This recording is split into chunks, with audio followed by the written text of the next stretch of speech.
আসসালামু আলাইকুম। যারা পাসপোর্ট করবেন, পাসপোর্ট করতে কি, কি প্রয়োজন? পাসপোর্ট করতে যারা বাচ্চা রয়েছেন, ধরেন ১৮ বছরের নিচে, তাদের ক্ষেত্রে বাংলা এবং ইংলিশ জন্ম নিবন্ধন, পিতামাতার এনআইডি কার্ড আর হচ্ছে চেয়ারম্যান সার্টিফিকেট, বিদ্যুৎ বিলের পেপার। এক্ষেত্রে পিতামাতা মৃত হলে তাহলে মৃত্যু সনদপত্র লাগবে। আর হচ্ছে যাদের বয়স ১৮ বছরের উপরে ২০ বছরের নিচে তাদের ক্ষেত্রেও সেম বাংলা ইংলিশ জন্ম নিবন্ধন লাগবে, তবে তারা ১০ বছর ই পাসপোর্ট করতে পারবেন।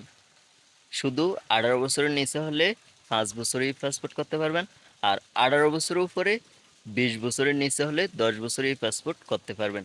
তবে ২০ বছরের উপরে যদি একদিনও হয় সেক্ষেত্রে আইডি কার্ড বাধ্যতামূলক প্রয়োজন। এবার আসেন যারা আইডি কার্ড দিয়ে পাসপোর্ট করবেন।